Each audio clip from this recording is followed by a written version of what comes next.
अब हम बात करेंगे बहुत इम्पॉर्टेंट, बहुत पॉपुलर एम्बेलिशमेंट्स और अलंकरण, जिसको हम गमक कहते हैं। और दो एम्बेलिशमेंट थोड़े मिले हुए हैं, गमक और आंदोलन। बहुत लोग साथ साथ यूज़ करते हैं, और इस राग में गमक आंदोलन बहुत यूज़ होता है। सो गमक क्या है? गमक में हम किसी एक सुर पर बार बार with force we come back again and again and again and again. गमक युक्त ताने भी होते हैं। So how do we do it?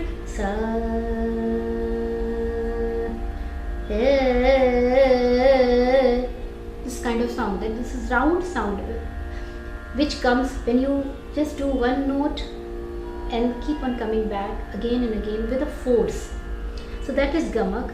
It's a very old, मतलब प्राचीन काल में जो अभी अलंकरण हम लोगों ने अलग अलग नाम दिए हैं, actually it is said that all are variety of gamaks which we use now with different name as different kind of alankaran or embellishments. So now we come to the raga. And what is oscillation? It's also the same thing but used in more delicate manner. Oscillation is a round circle and it comes again and again and again. Hindi में जिसको कहते हैं हम आंदोलित. Again, it is little bit more delicate. So we have to learn it directly from the Guru, as in any kind of creative arts. Example of it would be very important and very popular and very famous example is दरबारी. Again, दरबारी में गमक का बहुत प्रयोग होता है, और दरबारी में कोमल गंधार आंदोलित है. We all know it. So शायरी सभी को पता होगा कि वो कैसे लगता है. सारे गा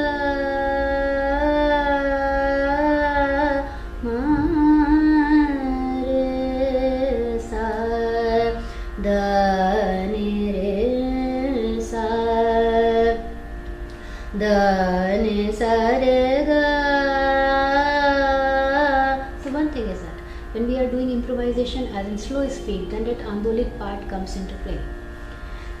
कोमल गंधार दरबारी की खासियत है.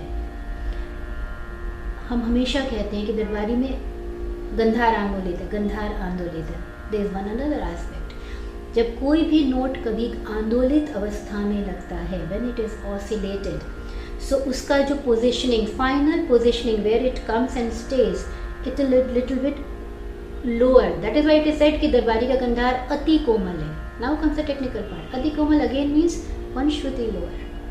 सारेगा.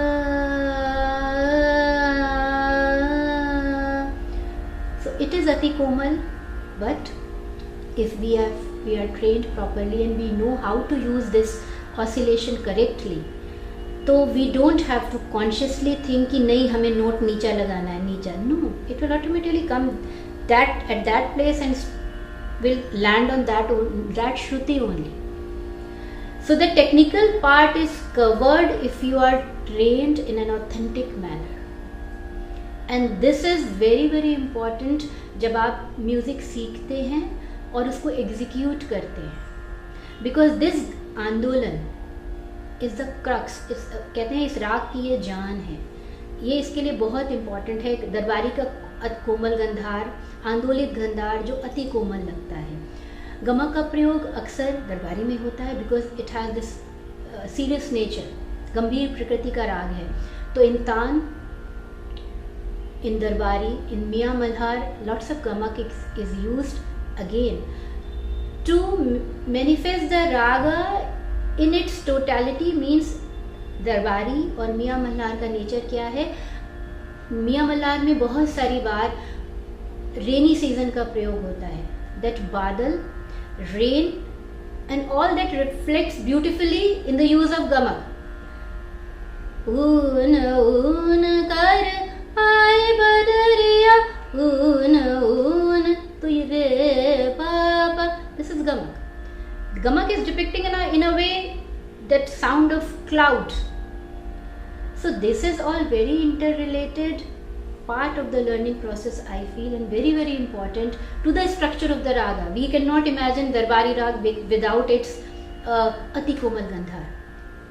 And one very popular example would be राग भैरव, जिसमें रे और धा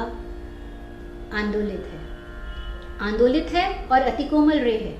स ग म ध प. What is here? The dhavat is used in an oscillated way, andolit way, which is a part of the structure of the raga. Ga ma re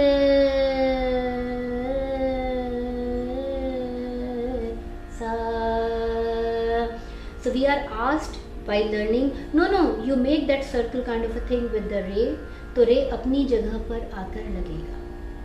अगर आपने आंदोलित रे लगाया है तो वो भैरव का रे ऑटोमेटिकली लगेगा, because that is the nature of that particular embellishment to make the note land on a shruti which is little bit less than the normal komal ray. That is why we say the komal ray of Bhairav is different from komal ray of Maravi, which is another subject altogether.